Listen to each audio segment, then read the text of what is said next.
डमरू बजा दो एक बार हमारे हरि कीर्तन में। भोले डमरू बजा दो एक बार हमारे हरि कीर्तन में। कीर्तन में हरि कीर्तन में, कीर्तन में हरि कीर्तन में। भोले डमरू बजा दो एक बार हमारे हरि कीर्तन में। शीश भोला के जटा बिराजे, शीश भोला के जटा बिराजे। जटा बिराजे हो जटा बिराजे। भोले गंगा बहा दो एक बार हमारे हरि कीर्तन में। कीर्तन में हरि कीर्तन में, कीर्तन में हरि कीर्तन में। भोले गंगा बहा दो एक बार हमारे हरि कीर्तन में। हो भोले डमरू बजा दो एक बार हमारे हरि कीर्तन में। कीर्तन में हरि कीर्तन में, कीर्तन में हरि कीर्तन में। भोले डमरू बजा दो एक बार हमारे हरि कीर्तन में। कान भोले के कुंडल शोभे, कान भोले के कुंडल शोभे।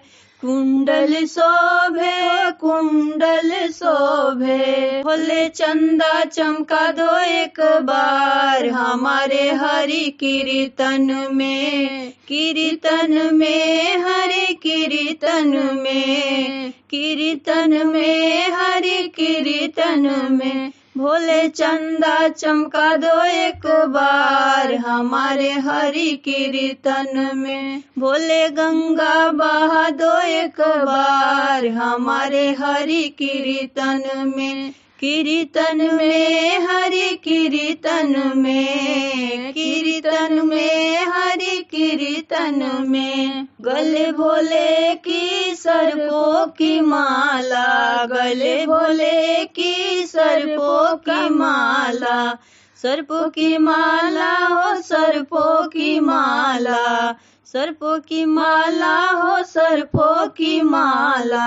होला फूल बरसा दो एक बार हमारे हरि कीर्तन में। कीर्तन में हरि कीर्तन में। भोला फूल बरसा दो एक बार हमारे हरि कीर्तन में। कीर्तन में हरि कीर्तन में। भोले डमरू बजा दो एक बार हमारे हरि कीर्तन में। भोला डमरू बजा दो एक बार हमारे हरि कीर्तन में। अंग भोला के मिर्गा के छाला, अंग भोला के मिर्गा के छाला। मिर्गा के छाला हो मिर्गा के छाला, मिर्गा के छाला हो मिर्गा के छाला। भोले भस्मी उड़ा दो एक बार हमारे हरि कीर्तन में। भोले भस्मी उड़ा दो एक बार हमारे हरि कीर्तन में। कीर्तन में हरि कीर्तन में, कीर्तन में हरि कीर्तन में।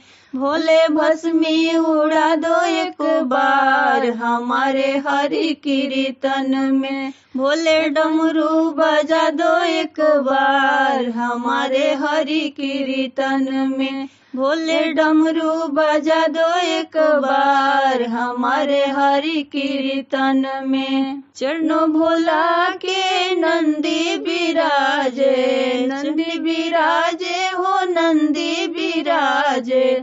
चरणों भोला के नंदी बिराजे, नंदी बिराजे हो नंदी बिराजे। भोले घुंघरू बजा दो एक बार हमारे हरि कीर्तन में। भोले डमरू बजा दो एक बार हमारे हरि कीर्तन में। भोले घुंघरू बजा दो एक बार हमारे हरि कीर्तन में, कीर्तन में हरि कीर्तन में, कीर्तन में हरि कीर्तन में। भोले घुंघरू बजा दो एक बार हमारे हरि कीर्तन में, भोले डमरू बजा दो एक बार हमारे हरि कीर्तन में। ब्रह्मा को ले आओ विष्णु को ले आओ, ब्रह्मा को ले आओ विष्णु को ले आओ। भोला दर्शन दिखा दो एक बार हमारे हरि कीर्तन में, भोला दर्शन दिखा दो एक बार हमारे हरि कीर्तन में, कीर्तन में हरि कीर्तन में, कीर्तन में हरि कीर्तन में। भोले डमरू बजा दो एक बार हमारे हरि कीर्तन में, भोले डमरू बजा दो एक बार हमारे हरि कीर्तन में।